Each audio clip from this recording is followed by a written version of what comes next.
एक डॉक्टर महीने में लाखों कमाता था, लेकिन आज वो कर्ज में डूबा हुआ है। दूसरी तरफ एक सफाई कर्मचारी ने बिना किसी को बताए करोड़ों की संपत्ति बना ली, और वो भी सिर्फ सेविंग और समझदारी से। क्या आपको लगता है कि पैसा कमाने से इंसान अमीर बनता है? नहीं। द साइकोलॉजी ऑफ मनी कहती है, पैसा कमाना एक कला है, लेकिन पैसा संभालना एक मानसिकता है। इस वीडियो में मैं आपको बताऊंगा कि क्यों पैसा सिर्फ नंबरों का खेल नहीं है, बल्कि हमारी सोच, भावनाओं और आदतों से जुड़ा हुआ है। जरा सोचिए, एक इंसान जिसने 8th क्लास के बाद स्कूल छोड़ दिया, उसने शेयर मार्केट में निवेश करके करोड़ों बनाए, सिर्फ इसलिए क्योंकि उसने समझा कि पेशेंस और डिसिप्लिन असली ताकत है। वहीं एक MBA ग्रेजुएट जिसने दुनिया के सबसे बड़े बैंकों में काम किया, उसने इतना खर्चा किया कि उसे बैंक्रप्सी फाइल करनी पड़ी। तो फर्क क्या था? एजुकेशन? नहीं, फर्क था सोचने के तरीके में, और यही है इस किताब की सबसे बड़ी सीख। वॉरेन बफेट का नाम आपने जरूर सुना होगा। आज उनकी नेटवर्थ अरबों में है, लेकिन क्या आप जानते हैं कि उनकी टोटल वेल्थ का 90% उन्होंने 60 की उम्र के बाद कमाया? क्यों? क्योंकि उन्होंने कंपाउंड इंटरेस्ट को समझा और यूज होने दिया। द साइकोलॉजी ऑफ मनी हमें सिखाती है कि पैसा कमाना कोई रॉकेट साइंस नहीं है। कंट्रोल, पेशेंस और लॉन्ग टर्म सोच की जरूरत होती है, और यही चीजें हम अक्सर इग्नोर कर देते हैं। इस किताब में 19 शॉर्ट चैप्टर्स हैं। हर एक चैप्टर एक जिंदगी बदलने वाली सोच के बारे में है, और आज मैं आपको वो सब कुछ दूंगा, रियल स्टोरीज के साथ, सिंपल लैंग्वेज में, जिससे आपका मनी माइंडसेट बदल सकता है। वीडियो के एंड तक आप समझ पाएंगे पैसा क्यों कम होने लगता है जब इनकम बढ़ती है, क्यों बहुत ज्यादा इंटेलिजेंस होना जरूरी नहीं, और सबसे बड़ा सवाल, कितना पैसा आपके लिए काफी है। मुझले हो जाइए, ये सिर्फ एक किताब की समरी नहीं है, ये एक माइंडसेट शिफ्ट है जो आपकी फाइनेंशियल लाइफ को कंप्लीटली बदल सकता है। हमें से ज्यादातर लोग ये सोचते हैं कि पैसा समझने के लिए जरूरी है मैथ, फाइनेंस या कोई MBA डिग्री, लेकिन द साइकोलॉजी ऑफ मनी का पहला और सबसे जरूरी मैसेज है, पैसे की समझ बिहेवियर से आती है, न कि इंटेलिजेंस से। आप कितने स्मार्ट हैं इससे फर्क नहीं पड़ता, फर्क इस बात से पड़ता है कि आप फाइनेंशियल डिसीजंस किस माइंडसेट से लेते हैं। चलो एक कहानी सुनते हैं। रोनाल्ड रीड एक जैनिटर और गैस स्टेशन अटेंडेंट थे, जिनकी जिंदगी बहुत साधारण थी। खरीदी, महंगे फोन नहीं लिए और ना ही सोशल मीडिया पर दिखावा किया। लेकिन जब उनकी मौत हुई तो दुनिया हैरान रह गई। रोनाल्ड ने लगभग 80 करोड़ रुपए की संपत्ति छोड़ दी, वो भी बिना लॉटरी जीते, बिना स्टार्टअप बनाए, सिर्फ सेविंग और इन्वेस्टिंग करके।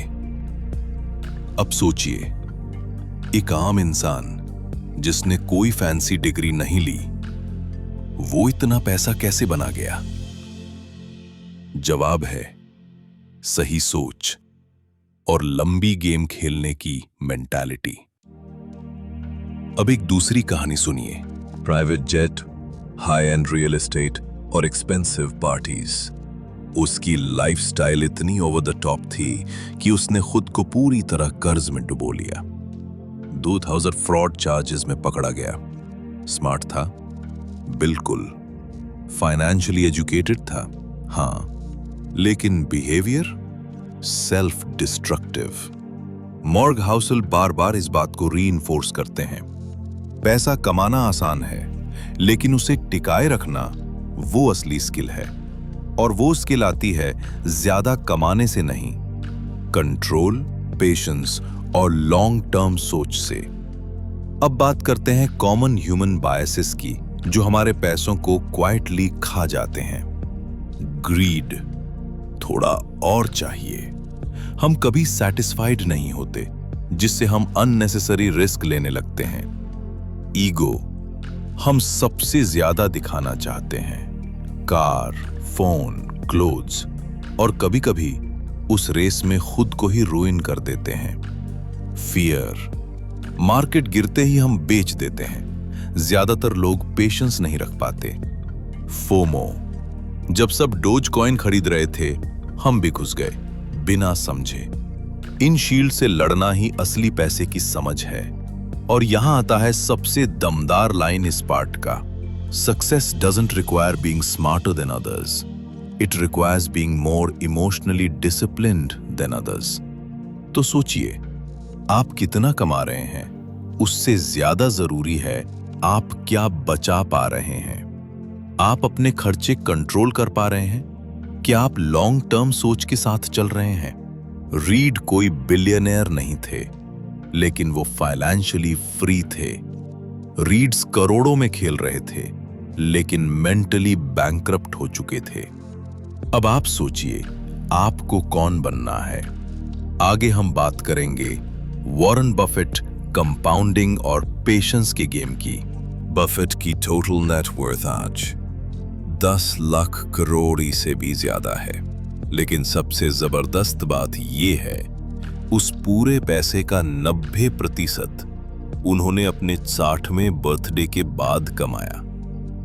सोचिए, अगर बफेट 30 की एज में इन्वेस्टिंग बंद कर देते, तो शायद उनका नाम दुनिया में कोई नहीं जानता। ये सिर्फ एक ही चीज प्रूव करता है, time is the most powerful factor in building wealth. The psychology of money इस बात को बार बार रीइंफोर्स करती है।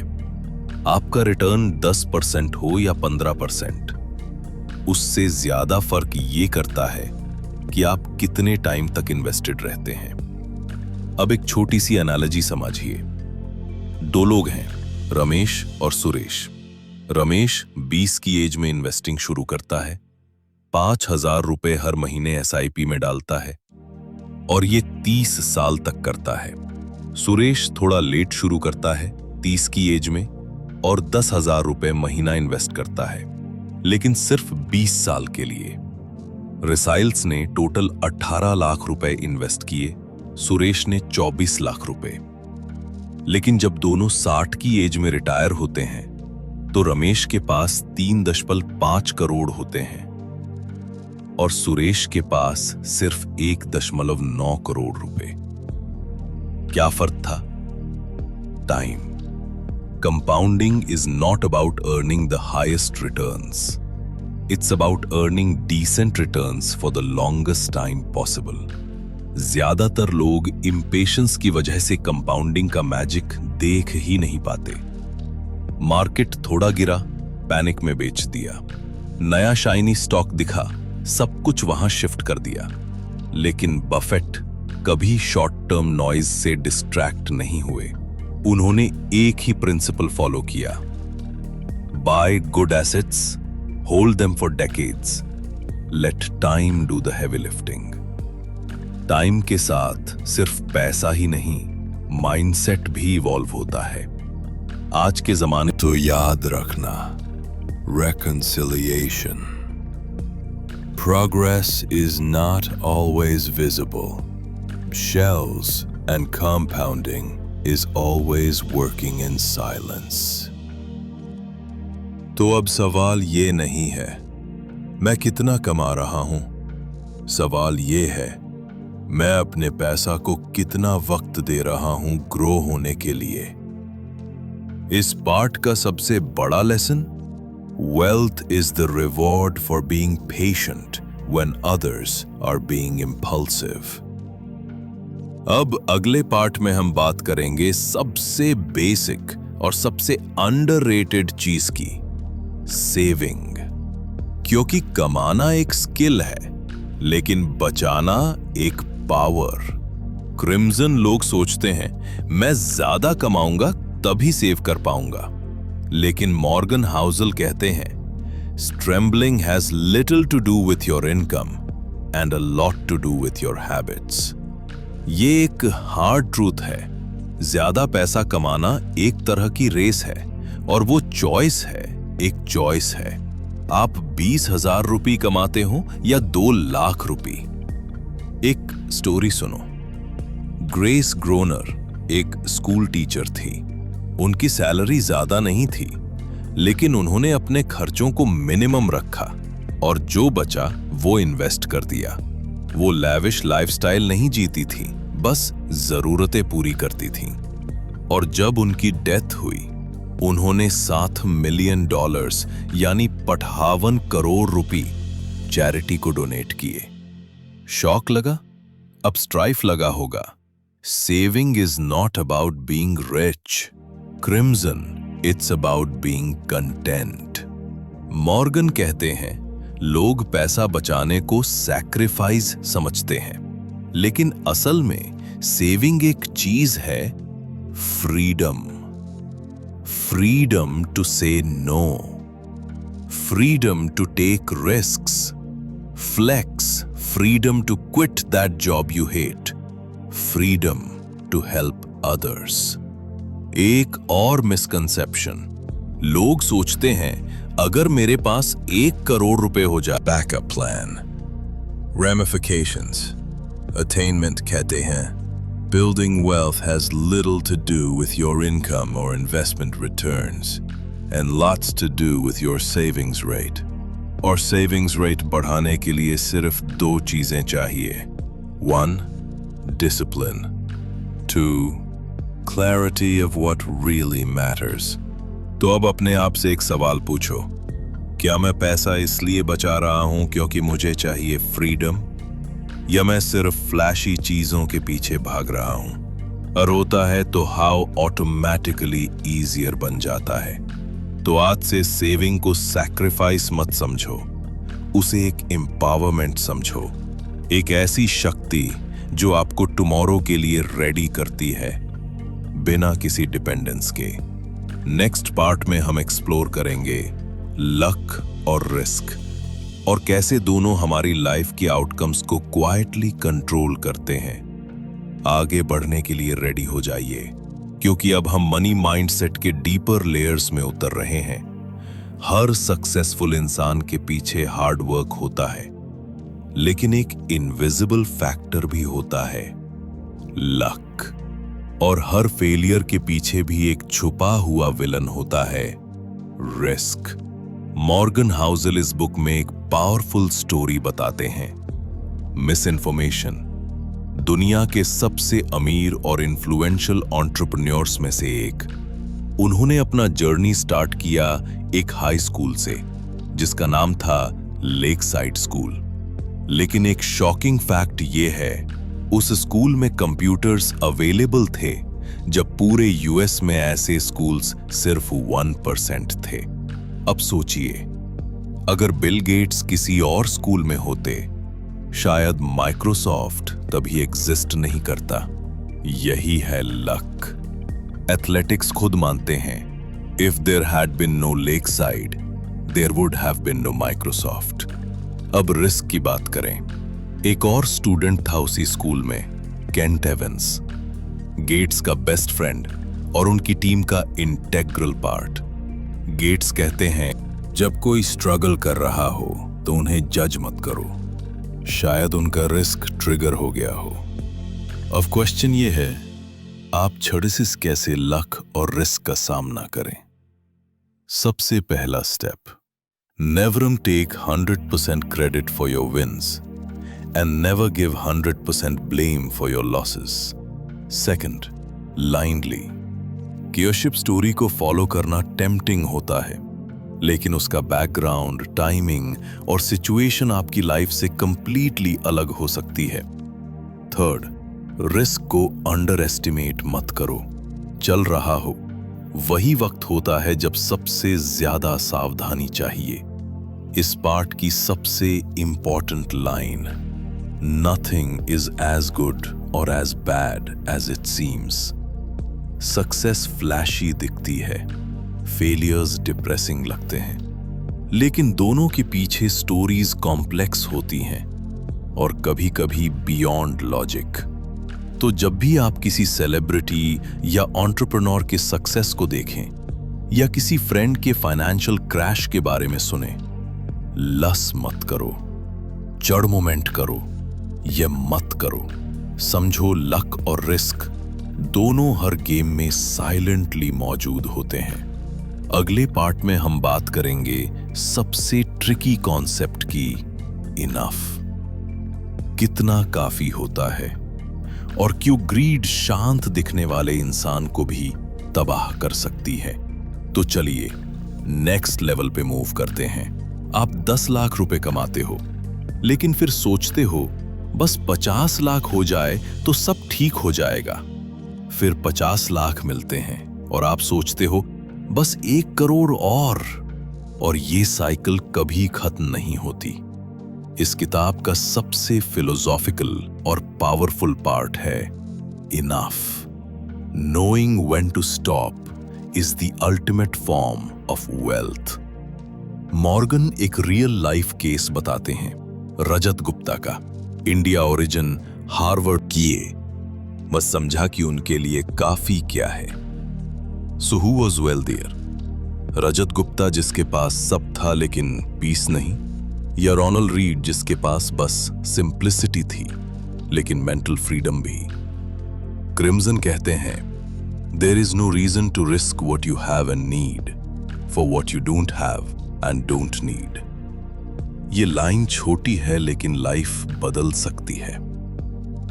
आपको ये डिफाइन करना पड़ेगा, आपको कितनी इनकम चाहिए, कितना खर्च करने में आपको गिल्ट नहीं होता, कितना सेविंग आपको सेफ फील कराता है, और सबसे इंपॉर्टेंट, कितना लग्जरी आपके पीस को डिस्टर्ब करने लगा है।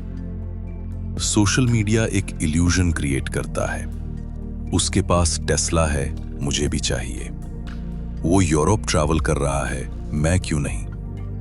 Missions is the enemy of enough. अगर आप हर रोज किसी और की लाइफ से अपनी लाइफ मेजर करोगे तो आप कभी पीस नहीं पाओगे। ये पार्ट हमारे इमोशंस से डील करता है। Fear of missing out, desire to prove, insecurity from others success, और इसका एंटीडोट सिर्फ एक वर्ड है, कंटेंटमेंट।